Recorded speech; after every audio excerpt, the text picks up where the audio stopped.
Okay, I think, yep, it's going. Okay, hey everybody. My name is Caitlin Saposi-Belknap. I am Move to Amend's National Director, and I'm leading the webinar tonight. I'm talking to you here in Sacramento, California, where it's been pouring rain all day, and which is great because we really need it. So hopefully you're doing well and keeping warm, and I'm so glad you're with me tonight. This webinar is being recorded, so we will send out the link to the recording and it'll be posted on our website. So if for any reason you miss anything, you can always tune into the recording. And you should be hearing right now, but if you aren't, then you wouldn't know that I said that. So I can't really do too much tech support while I am presenting. So if you're having trouble, you could try contacting our webinar provider. But again, it's being recorded. So if you miss anything, you could also always catch the recording. So we're going to talk tonight about what's going on with Move to Amend in 2018 and ways that you can get involved. And I'll be happy to answer your questions. And then I'll let you know how you can stay connected with us. And it looks like just looking at the names, I see some familiar names, folks who are involved with our Move to Amend affiliate groups, but I see a lot of new folks as well. So welcome to everybody. I'm going to give a little bit of background about Move to Amend, especially for those of you who are new. So let's see, I also need to, oh, and I should have said this earlier, sorry, this is a new platform for me, so it's a little bit different than what I'm used to, but I think I can handle it. But if you have questions, probably the best way to let me know is to use the Q&A function, which should be at the bottom of your screen. And we're not really going to use the raise hand, so you can kind of ignore that. And then the chat isn't showing up for me. I can kind of go in and see it, but I can't. It's not going to pop up. So I think that when you have a question, you can ask it at any point. I'll probably take most of them at the end, but I can kind of see the question, new questions that come in when you use the Q&A function. So you can click that and then type your question at whatever point. And I'll either backtrack to it at the end, or if I see it pop up, I might be able to double task enough to check it and present, but we'll see how that goes. So we're a coalition of hundreds of organizations and hundreds of thousands of individuals that are committed to social and economic justice, ending corporate rule, and building a vibrant democracy that's genuinely accountable to the people, not corporate interests. So that's the mission of Move to Amend. Our goals are to pass the We the People Amendment, which I'll talk about in a little bit. But basically what it does is makes clear that artificial entities, entities created by government at any level, do not constitute, and that money is not speech, and therefore campaign spending can be regulated.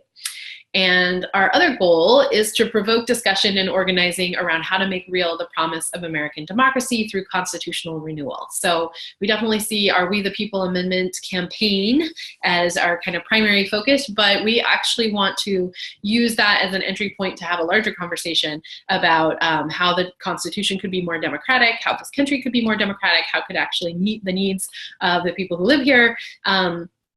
And also rectify a lot of the past and injustice that our government and our country have done abroad, and also to people who live within our borders. So our principles and values are rooted in anti-oppression and solidarity organizing. And by that, we look at the history of the United States and the fact that this is a country that was founded on genocide and slavery, actually has a lot to do with how we are in the situation that we're in now. And we also believe that solidarity organizing is sort of the antidote to oppression. And so that's what we strive to practice. And we do that through coalition and movement building. Movements are the only force that has ever actually brought about social justice and systemic change in this country or anywhere. And so that's what we focus on building. That's what the effective way to get the world that we want. And we also do that through grassroots organizing and building power at the local level where people are in our communities, in relationship with the people in person, not just online. And so that's a lot of the training that we provide for our volunteers. And that's what our background is, those of us who work at the national level, and a lot of our volunteers, that's their background as well.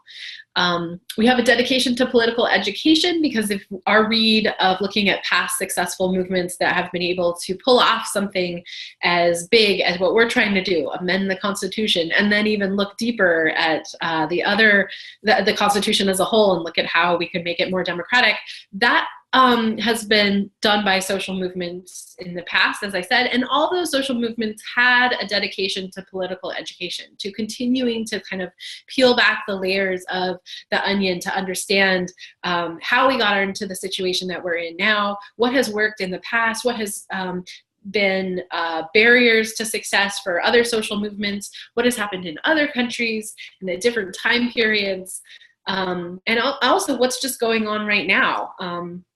There's a lot of resources devoted to keeping us in the dark and misinformed and uninformed as a public.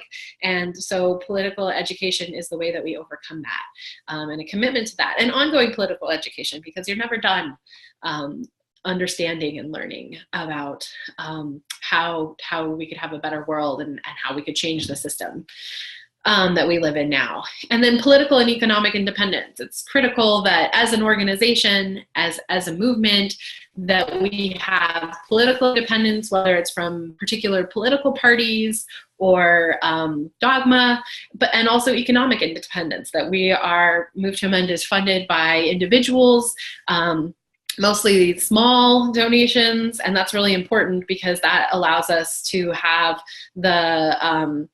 we're not beholden to anyone. We're not going to have to be looking over our shoulders and wondering if some wealthy person or foundation or corporation who is kind of pulling the purse strings is going to at some point disagree with what we're doing. So it allows us to say what needs to be said and do what needs to be done because we have that independence economically and politically. So that's what we are committed to, and what we look for in our volunteers to be on board with as well. And that doesn't mean that we might not work with particular political parties or individuals, but it means that we make sure that we're maintaining our independence and our ability to make decisions without having to worry about that kind of influence. So as we're talking about amending the Constitution, to probably start with just a quick refresher for how that works, because it's not necessarily something that we talk about every day, right? So a reminder that the ways to amend the Constitution are spelled out in the Constitution, and that is the supreme law of the land. So that means that, at the end of the day, that's what we have to look to kind of know what's possible short of having a revolution and changing everything entirely, right? So the Constitution can be amended through Congress, in which case 2/3 of both houses, that meaning the House and the Senate, have to pass an amendment resolution, and then 3/4 of state legislatures, or 38 states, need to ratify an amendment proposed by Congress. So that's one route. That's the route that the Constitution has been amended up until this point so far. But the Constitution does also provide for another mechanism to amend it, and that is 2/3 of state legislatures can call for a convention to propose an amendment or amendments. So that's 34 states. And then any proposal that comes from that convention would need to still be ratified by 3/4 of state legislatures. So those are options before us.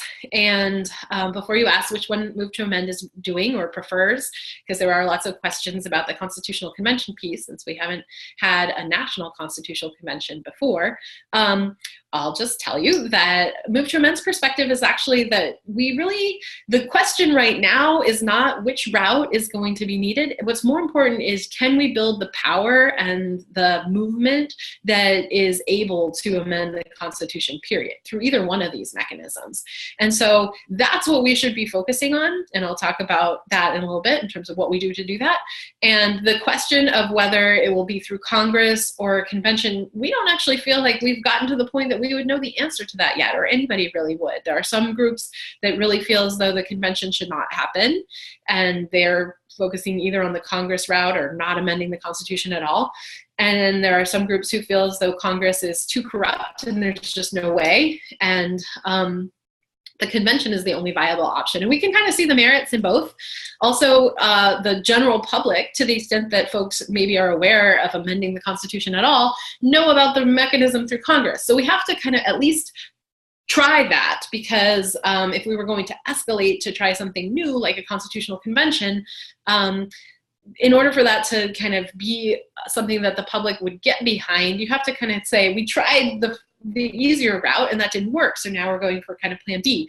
And so our amendment has been introduced in Congress, and we are trying to get to the 2/3 of both houses. But at the same time, we also really understand this idea that Congress is very corrupt and they might be the last ones in the whole country to get on board with the idea of amending the Constitution in the way that we want to do it. And so a constitutional convention definitely shouldn't be thought of as off the table entirely. It's also the most populist way to amend the Constitution. And if we had a more educated and justice, social justice, and maybe I'm not thinking of the right words right now, but better public, better informed, I think that's like kind of the route of it. We certainly might actually have someday a constitutional convention that would be a glorious and beautiful thing, right? Because there are actually a lot of ways that the Constitution could be better. But at the same time, right now, we're in a very reactionary period in our history. We have creeping and in some places really latent and blatant fascism. And so, white supremacists and misogynists who are in power in a lot of state legislatures. And so there's some, dangers with a convention in terms of how that conversation might go, and there are a number of people who could be put at risk even further than they already are: people of color, low income people, women, immigrants, gay and lesbian, queer people, right? So we certainly don't want to kind of create conditions that are even more unsafe than they already are for any of those folks. And so that's part of why we need to build a movement that is educated, that is aware, that is interested in furthering social justice and an agenda of democracy and equality, and then a convention might make sense. And the last thing I'll say is that in terms of getting Congress to act, the threat of a convention might be the very thing that is the only thing that would actually make Congress act. And so for that reason too, we wouldn't want to just say never ever. So we kind of take a more open-minded approach, I think, than some of the other organizations, and also kind of realistic given the conditions that we're in, right? And how do we build to the conditions that we would want versus where we are right now? And then we think about all the tools that are available to us to make the change, and the Constitutional Convention is one of those. So that's where we stand on it. So our strategy is not actually really to focus so much on Congress or state legislatures, but our primary target is the American people at this time, to build that movement for power. And we do that through coalition building, reaching out to other organizations that are working on issues that are affected by corporate power, which is almost everything. We also are very intentional about trying to build a broad and diverse, multiracial and intergenerational movement, reaching out to those who are most affected by corporate rule, as they're the ones who understand the current situation the best, and also are the most likely to be engaged and involved in trying to make things different.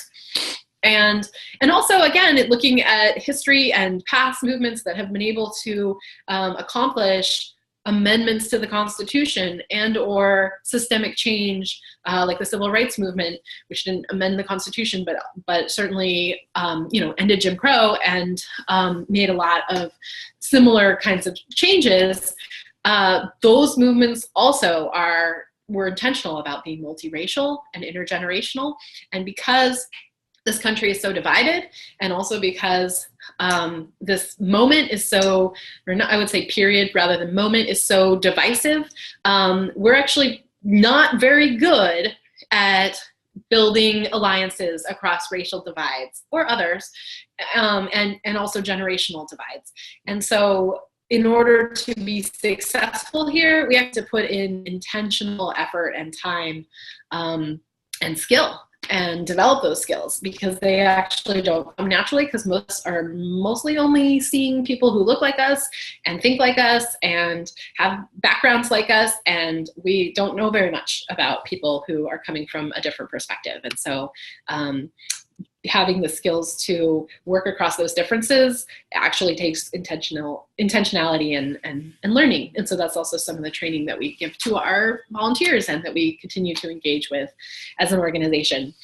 And then also a key strategy for us is community organizing. And I like to talk about this, not just activism, nothing wrong with activism, but especially in this internet age where we are really encouraged to believe and to act as if like clicking a petition is going to change the world or change the position of our Congress member, when that's just not true. That doesn't build power. Organizing is what builds power. Organizing is what builds capacity, and that comes from relationships, and it can't come from clicking buttons on the internet and Facebook.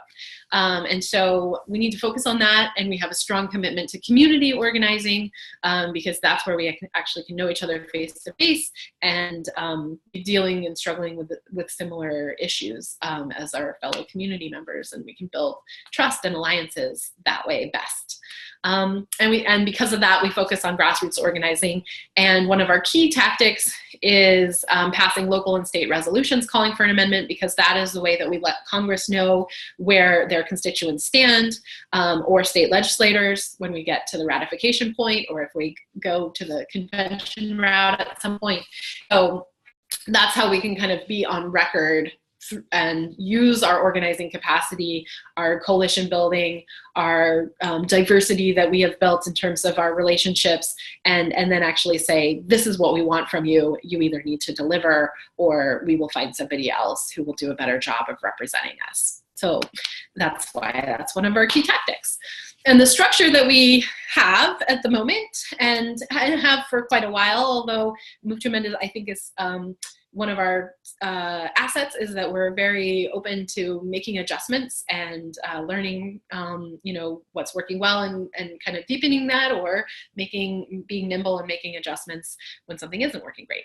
But our structure is that we are rooted in local affiliate groups. That's what we call our local, some organizations call them chapters, but the local, generally based around a municipality or a region in a state, we call them affiliates, and that's where most of the work gets done. So if you want to volunteer with us and get involved, doing that through the affiliate route is the best way, although there are some other ways. And then our affiliates go on to form state networks, which is basically like a group of affiliates in a state working together, supporting each other, learning from each other, and building power and capacity. And then ultimately to state chapters, which is a new element of our structure that we just are putting in place right now. And then those state chapters will, kind of be the umbrella for the activity that's happening still at the mostly local level and state level at the same time. And then National Move to Amend is made up of our national leadership team, which is our board of directors, our staff team, and our intern team. So we're a grassroots volunteer-led organization. We do have some staff, but we're a very small staff team compared to what we're trying to do. And even most of our staff are actually putting in volunteer hours every week because we care about this so much. So, I'm cold, so I might be a little sniffly, and I also might have to cough a couple times. So let's see, 2017 is behind us, and some of the highlights in terms of accomplishments, probably the biggest one that we're most proud of, and was really the most kind of telling, is that we closed the year with 52 people amendment sponsors of representatives. And I'll talk in a little bit about, well, I'll just say it now. The reason why 52 is so significant is that under our strategic plan, our goal for 2017 was 35, and we have kind of this pace. So we blew that out of the water. We did great. Really, that means that our affiliate folks did great lobbying and advocating to their representatives to come on as co-sponsors. So we ended the year with 52. Barnstorming is what we call our speaking tours that we do across the country. And so we were visited over 40 cities last year. We hosted a number of other organizations, a really phenomenal event called the Democracy Convention in Minneapolis, which is a conference. Actually, it's 9 conferences at once on all aspects of building the democracy movement and different sectors of the democracy movement. So Move to Amend anchored the Democratizing the Constitution conference as part of the Democracy Convention. And we had over 500 folks who we worked with at that conference. And then we got 24 candidates signed up for Pledge to Amend. It was an off year, so those were mostly municipal candidates running for school board and city council and things like that. But I'll talk about Pledge to Amend in a little bit. So that'll be one of our big campaigns in 2018, midterm year. And then strategic partnerships with social justice organizations, kind of in this, again, the spirit of coalition building and movement building that we are doing in an ongoing way. So 2018, like I said, we put in place a strategic plan in 2016. So last year was kind of our first year having our strategic plan in place and kind of moving along with the steps. And we met some of the goals and we fell short of them, so we'll have to kind of some of that up. But we're the only organization that the amendment organization that has a written plan to pass the amendment. And we do that to be transparent and clear, and also that helps make it the steps very obvious and keep us on track, so we don't get distracted or like say maybe by buffoon in the White House or something like that. So the strategic plan is available on our site. You can go to movetoamend.org/plan to read it. Like I said, we kind of go through it every year, and our work is basically laid out for us in that plan. So in the plan for 2018, we have a goal of 45 House co-sponsors. Now, we already got to 52, so we're going to adjust that, and I'll tell you about the new number in a minute. Our amendment introduced in the Senate, that was a goal for last year, and we were not able to get a senator or handful of them, any of them, to be willing to introduce the amendment in the Senate. And so that's a key goal for this year, to kind of make that up and move that forward. Again, midterm election year, so there'll be, it's a big election year, and so focusing on Pledge to Amend, which is a campaign to get candidates running for office to pledge to use their office should they get elected to support the amendment. So if they're in Congress, obviously that means that they are to becoming a sponsor or introducing the amendment. If they're in a state legislature, then that might mean that, we've got them on the hook to commit to, we see the Pledge to Amend as their commitment to ratify, if they're still in the state legislature at that point. They also then, could resolution at state level, or talking about the issue. So there's lots of ways that elected officials can support the amendment, even if they're not in Congress. And then even if they're not in state or federal office, but they're at the local level, they still could be supporting resolutions. That's non-binding declarations calling on Congress to pass the amendment, and just using their kind of bully pulpit to move this issue and to support this issue and to speak about why it's important. And so we want to get 300 candidates to pledge to amend this year. We want to get to 600,000 petition signers. We're at 440, coming up on 445,000.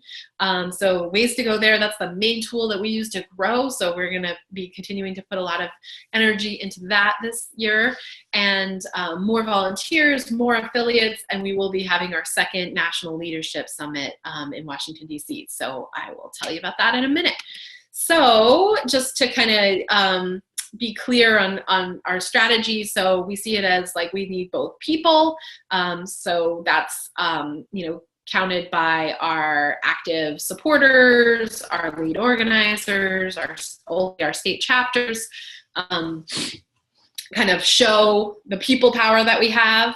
We need communities, so that's local and state pledges to amend, states calling for convention as we kind of move that prong of the strategy forward, and then also potentially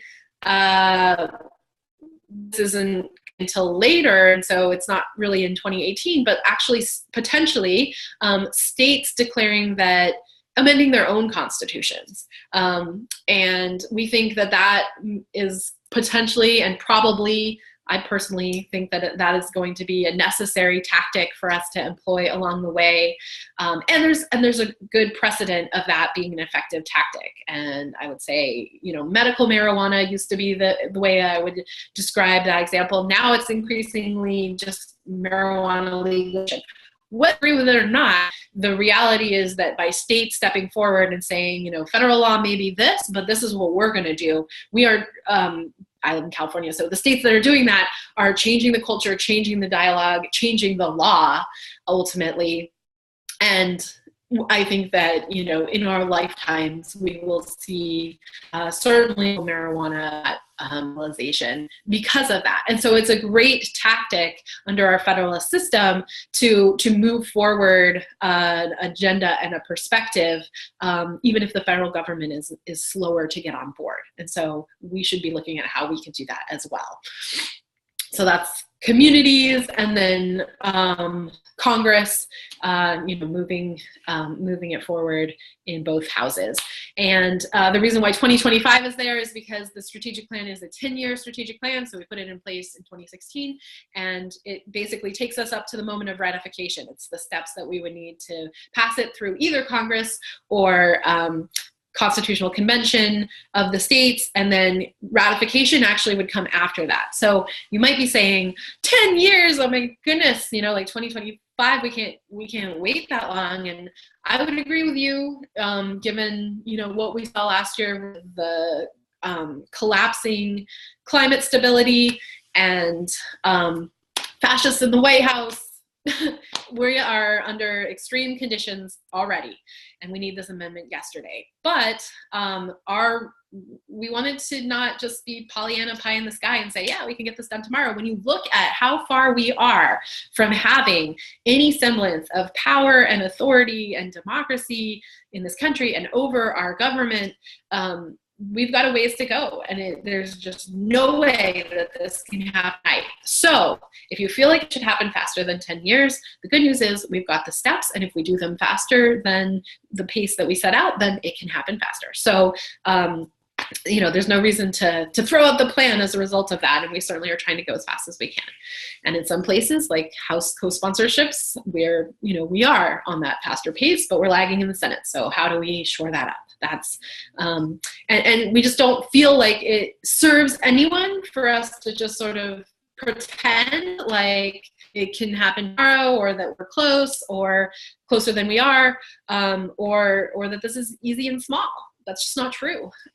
This is a big lift, and it's a big deal, and it's going to take a lot of work. And we're prepared to do it, and we're prepared to see it through if it takes longer than 10 years. But I don't think we can approach the kind of problems that we created as a society and a species with like, well, it better happen tomorrow, or this better be easy, or happen even in my lifetime. I mean, I think it needs to happen in my lifetime, but sometimes some of you might be a little older than me and feeling like impatient, and I get that. But at the same time, like it's got to get done either way. So being too worried about why it should happen, for you to see it is probably not the best approach to take, I would say. So, and this is kind of another way to look at it, a reminder that in odd years, we have a new Congress, and so that means the amendment needs to be reintroduced each time. So we got it reintroduced last year, so we've got the same Congress, so we don't need to do that in 2018, but we'll need to get it reintroduced again in 2019. I'm not going to read all this slide, but basically, that is, the kind of trajectory that we see. And that's a very ambitious one too, to be honest. Let me just peek and make sure I'm not missing anything. Okay, I don't see any questions. A reminder again that if you have them at any point, you can type them in the Q&A section, and I will get to them when we do the questions. Okay. Shut that. All right, so let's talk about the projects and programs for 18. So People Amendment, that's obviously primary, one of the main focuses. So it's House Joint Resolution 48 in the House, and we ended last year with 52 co-sponsors. The goal was 35. So our new goal, we're going to say, is 60 for this year. And partly, I mean, we maybe could do more there, but we really need to focus on the Senate. So we don't want to just leave the House alone. I think we could probably come up with at least 8 new co-sponsors. So don't want anybody to just say, forget it, never mind my representative. But at the same time, we are going to be sort of doubling down on the Senate, because that's where we want to get it introduced and then have strong support, because it will be needing to be reintroduced again next year. So I will be visiting Capitol Hill next week for lobby meetings and the first of several visits to DC. And our goal is to get it introduced in the Senate with 5 to 10 initial sponsors. So that's kind of what we'll be doing with the We the People Amendment. Pledge to Amend, I've already explained what that is. This is the campaign to get candidates to pledge to use their office, whatever it is, if elected, to support the campaign and the movement to amend. So midterm elections are this year, so this is going to be a big project and a big focus for this year. It's an opportunity for us to educate elected officials and candidates about this issue. The other thing that I didn't mention about why we would also focus on local candidates, even though technically kind of from a legal perspective, their local elected officials don't have a role in amending the Constitution, but this is a longer term campaign, 10-year strategic plan. And so the people who are city council members now are the ones who are most likely to be state legislators in 2, 4, 5, 10 years, right? And people who are state legislators are actually probably the ones who are most likely to run for Congress. Not always, but oftentimes that's how it goes. So starting early when folks are just running for city council, when they have more time, more of a commitment maybe to their constituents rather than their donors, is when we need to educate them, help them understand how important this issue is, and that we need them, and that we need their commitment, and that needs to be, that's required basically for them to earn our support, right? So it's also an opportunity for us to develop our skills in citizen lobbying and in bird dogging, which is the term for basically following folks around when they're campaigning, when they're in debates, and bringing up the issue and kind of making this something that they can't ignore. And so that's our job this year as it relates to Pledge to Amend. And then we also need to make sure that anybody who's kind of standing aside feels as though this is an issue that won't work for them to pass on, right? So another component of Pledge to Amend is actually a voter pledge, a pledge on the part of everybody to say, this is a litmus test issue for me. I'm not going to support any candidate that doesn't pledge to amend. And so getting as many voters as possible to understand how important this is, to take that pledge, and then to let whether it's candidates or once people are elected, know this is what your constituents need from you, and ultimately to make it so that when people are not willing to take a position, then that actually becomes a potential weakness in their ability to get reelected, right? So that's Pledge to Amend, and you can find out more information at movetoamend.org/pledge-amend, and we'll be letting our list know as we get into the year. I mean, we're almost there with primaries, and so you'll be hearing from us soon how you can start to get involved with Pledge to Amend. Leadership Summit. Really excited about this. We had our first Leadership Summit, the national conference, in 2016. So now we're doing the second one. We'll be doing these every other year. Hold on one sec, excuse me. So it will be June 8th through 11th at Trinity University in Washington, D.C. We do it in Washington, D.C. because that allows us to do a lobby day, which really was kind of the beginning energy that helped us get so many co-sponsors in the House. Was our first lobby day that we did in May 2016 as part of our first Leadership Summit. So we'll be doing it again. However, this time, that was kind of a internal conference. It was only open to folks who were already active with Move to Amend, our leaders. But we want to welcome prospective leaders as well. So we have a bigger venue and an opportunity for more folks to come. And so even folks who are not yet active, but who want to use the Leadership Summit as a good way to get plugged in and then engaged, will be invited and able to attend. We keep it really affordable, not at some fancy hotel. It's at a more affordable venue, and we want it to be accessible to as many people as possible. So a lot of folks said that it was the best conference they'd ever been to, the first one. So we want to try and top that. We offer organizing and advocacy trainings, deep political education, and community building and networking. And then we have that lobby day on that Monday. So registration is not open yet, but there is a place on our site where you can let us know that you want to know as soon as registration does open. It'll be in the next few weeks. So you can sign up on our site to find out as soon as you can register. We the People lobby, that sort of, connects with the Leadership Summit.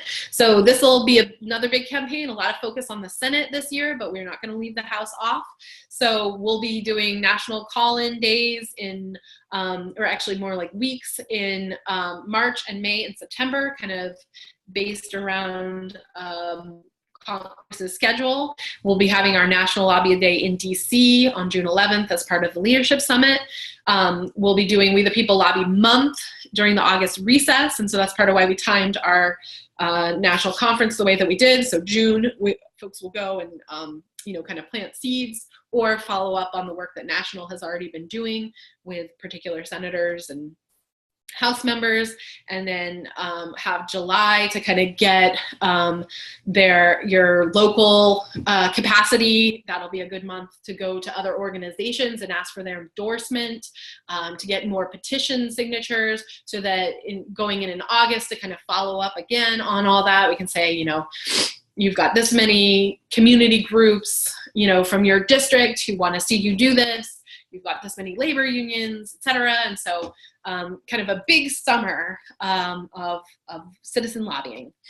And then we'll be visiting, those of us on the national side, will be visiting DC several times to follow up, continue to keep those conversations going. And within the next month, we're also hiring a legislative staff person in DC. So it'll be our first legislative staffer in the area who will be able to be, kind of bird dogging those folks on the Hill as much as possible. And we will be putting, we feel as though our best case to the Senate is districts and states where we've passed a number of ballot initiatives. If you're not in one of those states, then that doesn't mean that your senator isn't a good target too, but we really want to take the next steps on the states that have passed ballot initiatives or passed a number of local ballot initiatives calling for the amendment. So that's like Washington and Oregon and California and Minnesota and Ohio and Massachusetts and Wisconsin. And then also states with progressive senators, because the reality is that while this to be and is a bipartisan issue in terms of who's willing to step out first, it's most likely to be those senators who have already been talking about how there's too much big money in politics and how corporations have too much power. And so those are our natural allies. That's who we should go to first to start this off. But we're not leaving anybody off the table. We will continue to work on our resolution efforts. So we've passed over 700 resolutions across the country to date, and we'll continue that.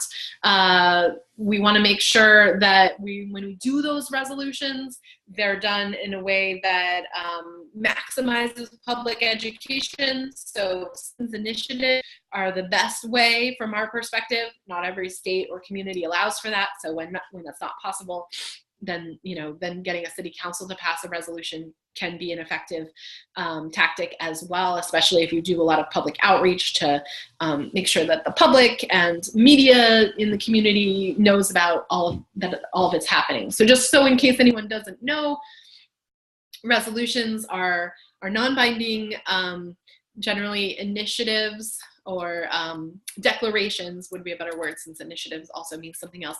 Declarations to Congress calling for them to pass the amendment and send it to the states for ratification, and then also calling on state legislatures to ratify and to support the amendment. And so it is a tactic that other campaigns to amend the Constitution have used, and other movements have used. It's a way to put elected officials at the state and federal level on notice that this is what a community wants. And the reason why citizens initiatives are the most powerful way to do that is because then you're going directly to the voters and putting an initiative on the ballot. And so basically it's like a test to see what the public thinks. They have passed across the board, liberal, conservative, rural, urban, doesn't matter, communities support these initiatives. And so that's the other thing, is that they are a great way to show how wide the support is. And then though, the follow-up has to happen to say, okay, your public have voted, have told you where you should be on this issue, you need to deliver, whether it's Congress or states or otherwise. And then we also see community organizations and political parties and unions and faith congregations pass resolutions as well. So organizations can pass resolutions, and it's sort of like endorsing, but it's a little bit more strong. And then we ask those organizations to send those letters on to their, elected officials. And especially for elected officials that, look to those constituencies when it comes election time, this could be a very powerful way to get support and to let them know, that, again, their constituents want this. And so I'm going to continue to work on resolutions because it's been such an effective and important tactic. We will continue to build the motion to amend. So the goal, we've still got our 500,000 because we didn't reach that last year, but the goal is 600,000 this year. So we need to kind of shore that up. And this is an important way to grow, move to amend. Probably most of you are here because you, at some point, whether it was in person, when somebody approached you and asked you to sign the petition, declaring your support for the amendment, or maybe it was online through social media or something like that. But this is the way that we recruit and bring people to us. This is also a really important tactic to, again, let our elected officials know how many of their constituents want to see them support the amendment. So whenever we go to these lobby meetings, we bring all the names of the people, you know, in the state, if we're talking to senators, or all the people in the district who have signed the petition. And the bigger that number is, the more likely they are to, you know, have their eyes open wide and go, oh, and to say, you know, okay, this is a group that, you know, has a constituency, has a base that I need to listen to. And so in the states where we've got the most, we actually have had the best chance at, you know, getting a response from those House members, for example. And so everybody needs to help us collect signatures. And you can do that from your friends. I mean, if anybody who agrees that the amendment should happen that you know should have signed the motion to amend, and please make sure they do. You can take the petition to work, to school, to church, to meetings you attend for other issues. You can petition publicly at community events and farmers markets and festivals, or table at the local grocery store. So we have a paper petition that you can download and print. You can direct people to sign it online as well.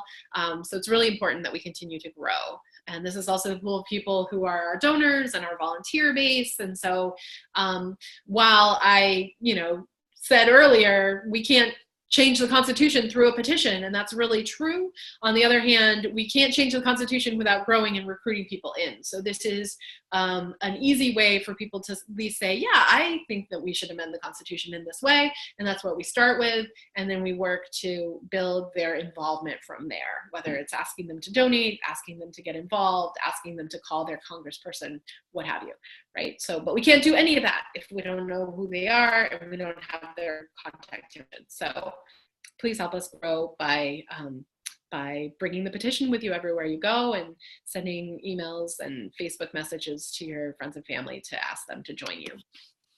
And then a more kind of intimate and committed way to kind of do that same thing is to hold a house party for democracy, we call it. And you can bring together your friends and neighbors, colleagues.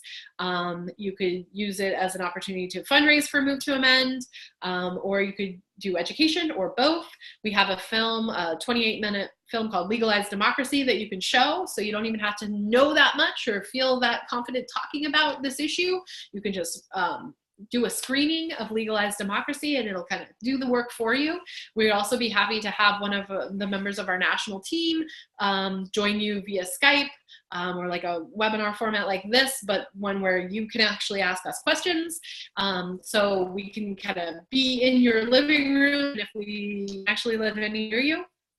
And it's also a great way to get started. So be thinking about whether you'd be willing to host a house party some point this year, because this is a really great way to deepen people's involvement and to pitch in. But, you know, maybe not something that you have time to, you know, start a group, for example, but if you could hold a house party, you could help in a big way, and you could help spread the word. Stampede to Amend is a campaign that we originally started with Ben Cohen of Ben and Jerry's Ice Cream. He approached us and wanted to know if we wanted to do this with him, and then now he's gone on to kind of do just this. We don't think that stamping money is going to get the Constitution amended, but we do think it's a great way to spread the word. So we sell stamps that you can use to stamp your money is kind of the primary way, but we also stamp all of our outgoing mail from our office. A number of people do that. We've gotten checks back from folks when they make a donation that's showing that they stamp their checks as well. So if you don't use cash very much, but basically trying to get the message out to the general world that there's a campaign. So emphasis is obviously on outreach, and it's fun, it's easy, and you also can do it in groups. So again, like a house party, you could have, you know, you could get some stamps, a set of the stamps. We have 3 different ones, and have everybody take, you know, $100 in singles out of the bank and show up and stamp them, and then use those as tips for when you're, you know, for the next month or something like that. So if you're not doing that, then you're missing out on a fun and really easy way to be spreading the word. And so those are our projects and kind of campaigns for the year. that's not all of them, but it's sort of the big ones that we know, programs that are ongoing. I mean, we are doing a day of action on the Citizens United anniversary that's coming right up. You can find information about that on our website on January 21st. So folks will be doing, you know, rallies and forums and sit-ins and a whole bunch of different things on the 21st to draw attention to that anniversary, for lack of a better word, the birthday of Citizens United. And we will be doing kind of similar things on some kind of key dates. The Santa Clara County versus Southern Pacific Railroad is the actually original Supreme Court case where corporate constitutional rights was kind of where corporations got their foot in the door on the Constitution, and so that's in May. So we always try to draw attention to that date to make sure that people understand that it didn't actually start with Citizens United. It goes way back further. So we'll be doing that, and we'll be doing barnstorming tours across the country as well.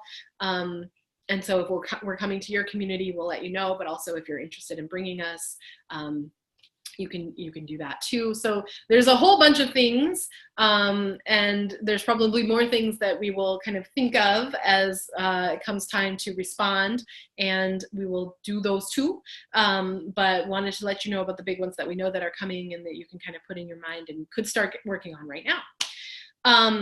But in addition to being involved at the local level, there are a few other ways to plug in, and one of them is our national committees. So if you have a particular area of expertise or interest, you could apply for one of our national committees. It is, you know, at least one meeting a month, and then work outside of the meetings. And we're looking for folks who are, you know, dedicated for at least a year and gonna, you know, stay engaged. So that's why we ask folks to apply. But if you have experience in the law, then our law or research, you don't have to be a lawyer. Our law and research committee might make sense for you. Political organizing is the committee that's responsible for both Pledge to Amend and all the lobby work. So helping with that would happen there. Fundraising is pretty obvious. What is, we can't do this work if we don't have the financial resources to do so. So that's really important. Grassroots movement is where we do the organizing tool development for our affiliates and our volunteers, and also our political education work comes through the Grassroots Movement Committee. Outreach and Education is the committee. It's actually, Outreach and Engagement. I don't know why I put that earlier, but Outreach and Engagement. So that's kind of where our partnerships and our coalition building and all of that happens. And then Media and Communications, we do a lot of writing of articles, framing current events around corporate power and how it connects to why we need this amendment. So all of that happens through Media and Communications. So if you're interested, the application and kind of more details about each one of these committees and what their scope is available on our website, and we would love you to join us in that way. We also have 4 different, well, 3.5, we'll say, caucuses. So that's working groups that are focusing on a particular sector or constituency. So our Interfaith Caucus works with folks who are religious in some way of any denomination, and getting resolutions passed or connecting, helping to folks to understand that it doesn't really make sense if our rights and our powers come from the divine, however we define that, or God, but then somehow or other corporations which are created by government have those same inalienable rights. So there's a lot of fodder for good education, discussion, and reaching folks that might not otherwise be involved so politically through our Interfaith Caucus. Our Arts and Culture Caucus works with artists and cultural workers, getting this issue out into the culture. Our Organized Labor Caucus works with folks who are involved with labor unions. and the labor movement.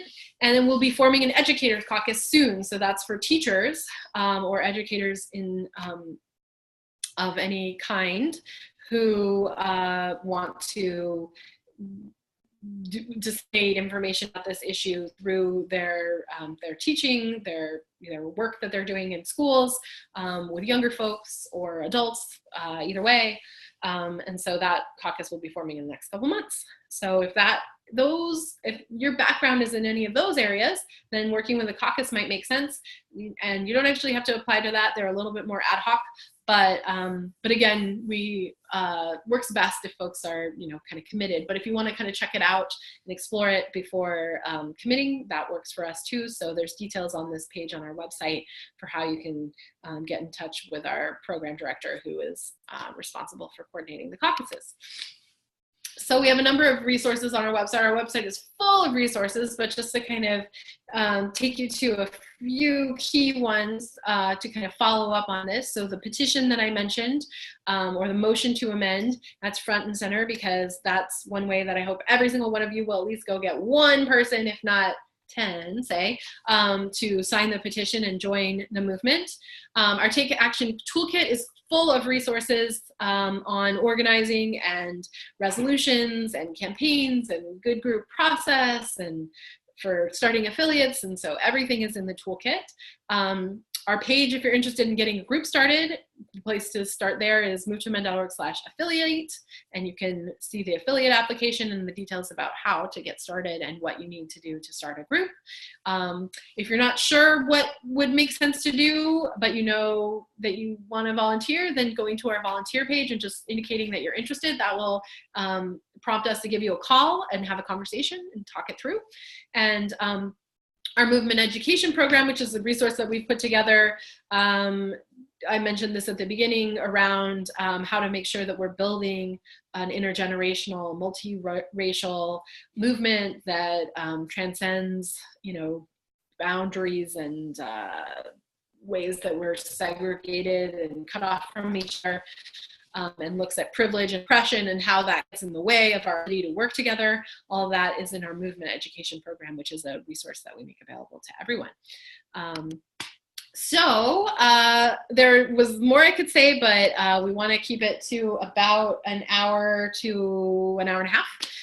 So I will pause, and hopefully if you're still interested in areas that haven't been mentioned, what you can do is let us know in the feedback, and we can follow up with you particularly. But I also want to welcome any questions that you have right now. So if you do have any questions for me, the best way to ask them is in the Q&A section. So at the bottom of your screen, there's a little Q&A button, and if you click that, then it asks you what your question is, and I will do my best to answer it. So I see that Chuck asked me earlier, where is the list of House/Senate co-sponsors? So remember, we don't have any Senate co-sponsors yet. If you go to movetoamend.org/amendment, that is where you can read the text of the amendment and then go to directly to the congress.gov website, where you can see the most up-to-date list. And so it's movetoamend.org/amendment. It's also, when you click on amendment on the front page or any page on our site, that will take you to that page. And you can see the list of co-sponsors, find out if your representative is one of them, and if not, then please contact them. So Jan asks, how much you're collaborating with Emily's List and End Citizens United? Let's see, well, those are two very different organizations. End Citizens United. End Citizens United started a few years ago, kind of well after Citizens United. And honestly, I don't have very much good to say about that organization, because we haven't really seen any evidence that they are doing anything to end Citizens United. They have no amendment proposal. They raise a lot of money, and they give money to candidates, Democratic Party candidates. They are Democratic Party people. They are, kind of muckety-mucks in the Democratic Party world, and they formed in an election year to kind of take an issue that has broad appeal and a lot of outrage, Citizens United, and steer money and enthusiasm for addressing that to Democratic candidates. They started off by buying Hillary Clinton's list, and that's sort of how so many people ended up getting their emails that never signed up. And they send at least one message a day, and they are oftentimes really short on content and substance, and all about either asking you to click something to kind of let them know that you're still, there, or give money. And that's all they do so far. And we tried initially to, reach out to them and ask if they would want to support our amendment in some way, given their name. And at first it was almost impossible to find out who they were, but they got a lot of negative feedback from that. So now there are some human names associated with their site, although not much. It's very thin in that department. So there are other amendment groups out there that we kind of have some differences with in terms of what the amendment should say and what the goals are, but they are at least working towards an amendment. I would not say that End Citizens United is in that category. And then Emily's list work on getting women elected to office. And so they can be kind of partisan too, although on paper they're not. So we haven't ever worked with them officially. I'm sure we have supporters who are Emily's list supporters. There's overlap there, but they're focusing mostly just on getting women into office. And to that end, we would say, okay, but do those women support the amendment or not? So there hasn't really been occasion to kind of have overlap with them yet. Let's see, Rachel asks, are there any Connecticut affiliate groups? You know what, Rachel, not at this time. So there are certainly, though, I'm sure, a good number of people who have signed the petition in Connecticut and who have potentially indicated that they're interested in getting involved and maybe even starting a group. Lots of times what we find is people will, maybe come to one of these introductory webinars at the beginning of the year, or one of the introductory ones we hold at other points, and sign up and be interested, but then not really feel like they can do it alone by themselves. And so if you're in Connecticut and you're interested in getting involved with a group, you would need to start one, but we could definitely connect you with other people who have said, hey, I would be interested in starting one too, but maybe didn't have enough of a critical mass to get it going.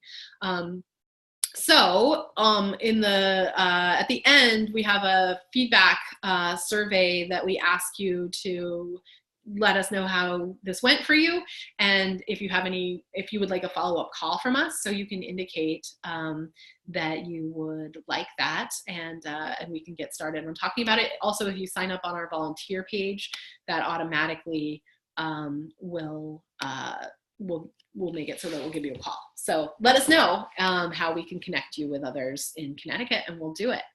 Let's see.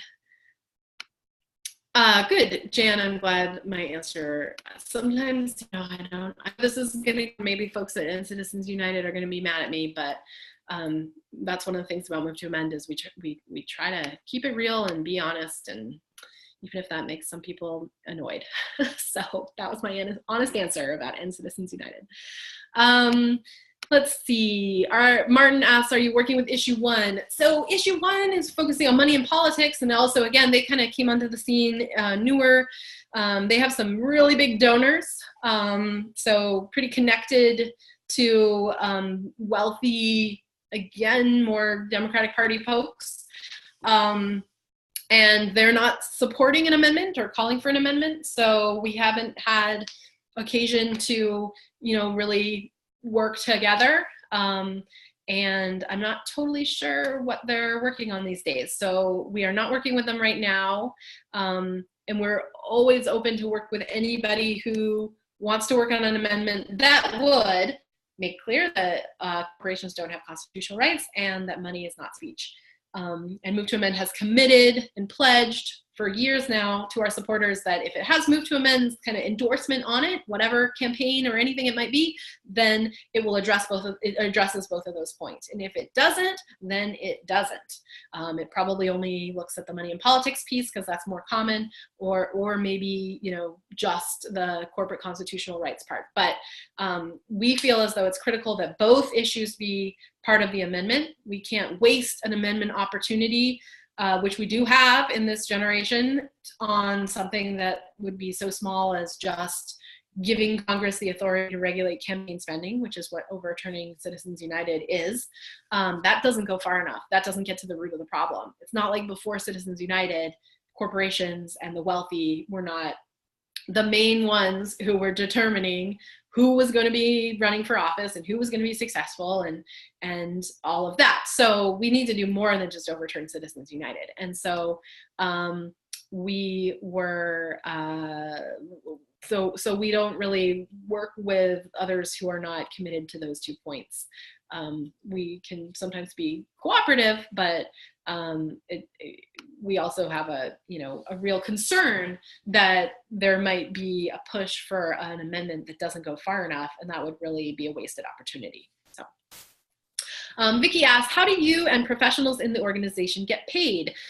So we just hired a new person, so we have 10 staff people, and we get paid, I'm assuming actually more what you're asking, but you can correct me if you're wrong, is like, how do we raise our money? Where does our money come from? So it comes from individuals like you. The average donation to Move to Amend is $40. We have thousands of donors. And, you know, occasionally somebody with more money will give a bit more. We've had a couple people leave us gifts in their will, which is incredibly honoring. And, you know, a couple family foundations here and there have given, you know, more, you know, in the thousands of dollars. But we are funded by individuals, and mostly it's, you know, $10 a month kind of thing. And that's how we get paid. And honestly, we're all making poverty wages, and we don't have healthcare, and we don't have other benefits, and we're not doing it for the money. And sometimes that is really hard, but because it's done, and this at least allows us to not have to have other work, which would take away from our time that we can put into Move to Amend. But our staff is pretty young as a result of that, and is making life decisions, like things like not having children or not being able to buy a house, because we have jobs at Move to Amend instead of careers where we could have more security financially. So again, in the keeping it real spirit, that's the truth. And we could use way more staff.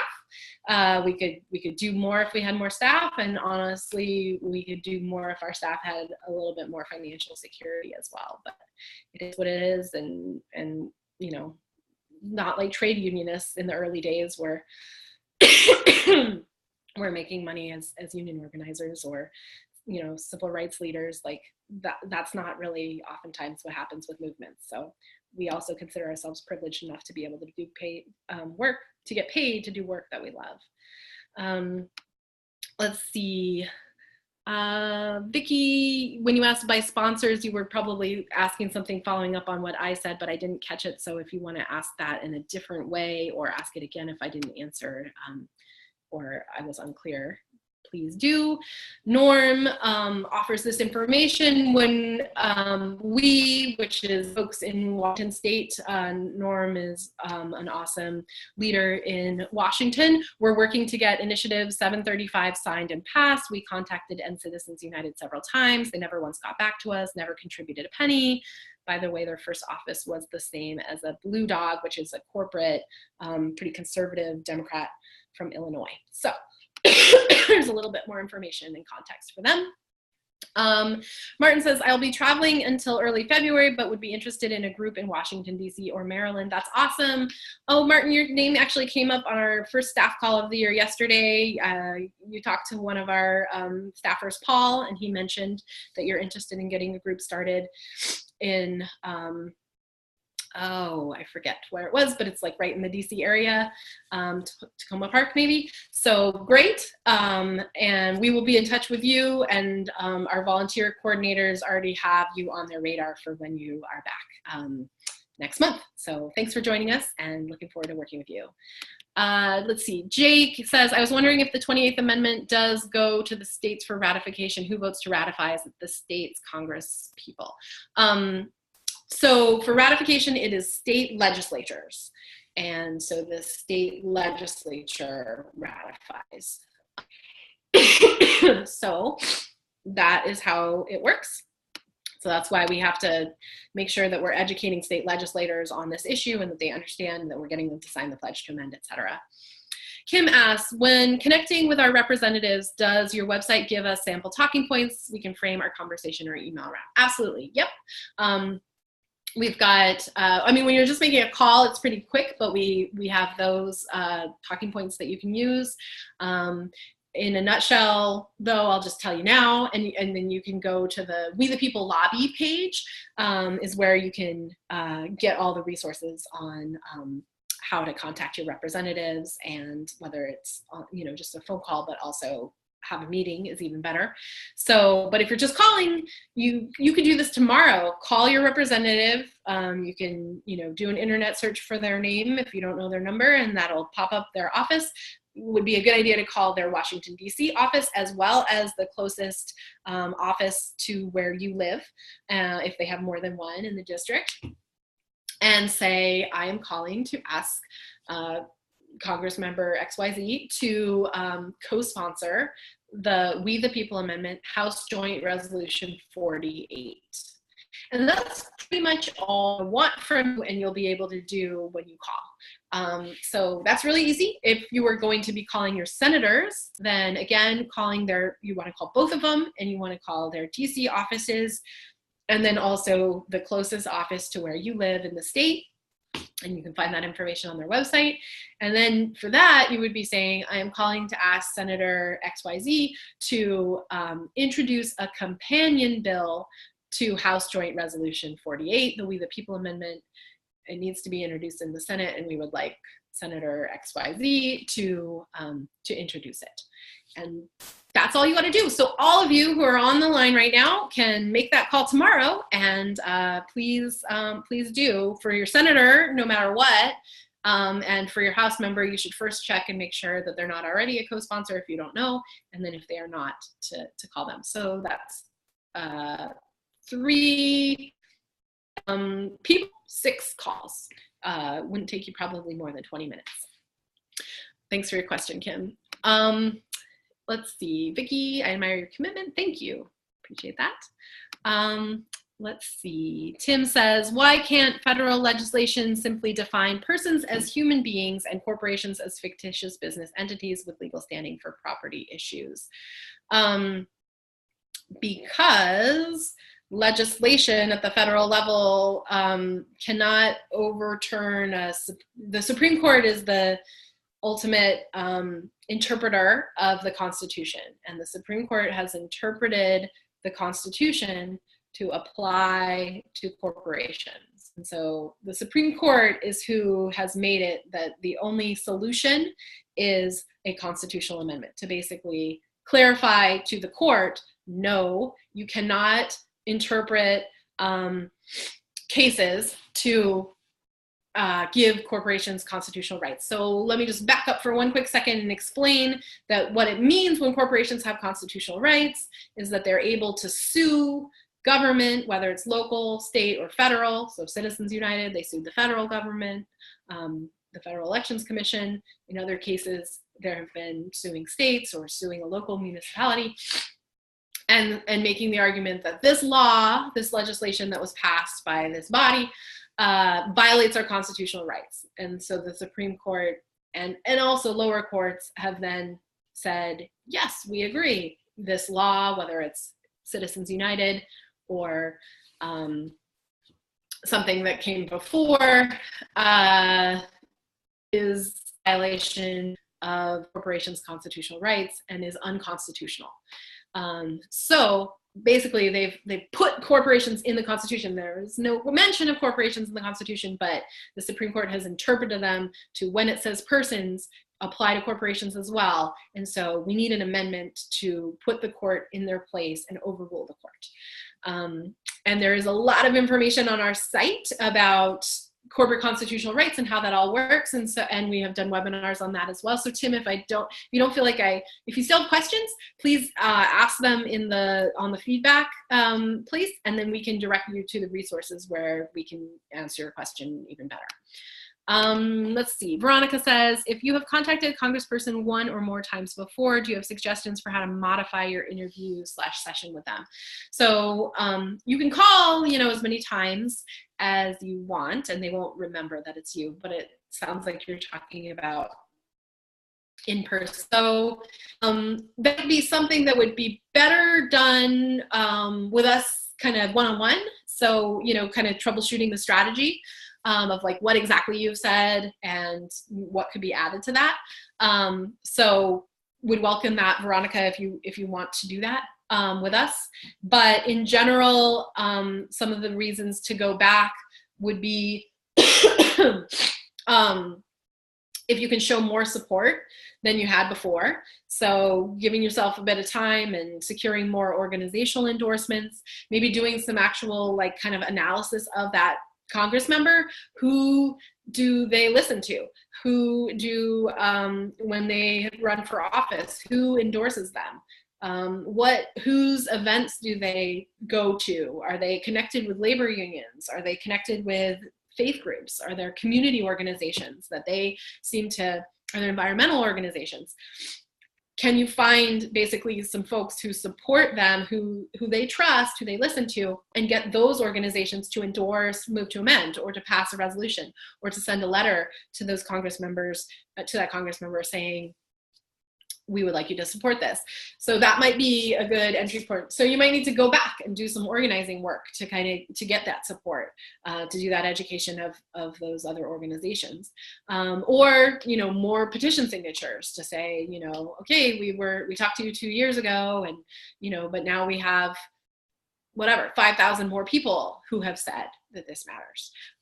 Or choosing, now that we're in an election year, everybody in the House is going to be running for office. So people are more likely to commit at this time, right? So getting them when they're on the campaign trail, and then, we'll have to follow up next year. And so that's a little bit more of a long-term game, but that is part of how we've got to where we are now. So those are some of the things, but also if they had particular questions or issues or concerns.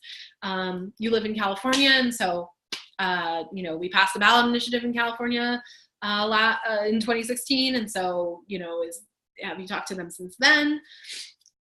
What was the vote in your district for Prop 59, the ballot initiative we passed in 2016, those kinds of things. So that strategy, we're happy to talk through with you, and that's true for everybody. So if you need to, kind of fine tune it based on the particulars of your situation, it's probably best to call our office or email us, but you're welcome to just call, and we'll put you in touch with somebody who can kind of talk through all that with you.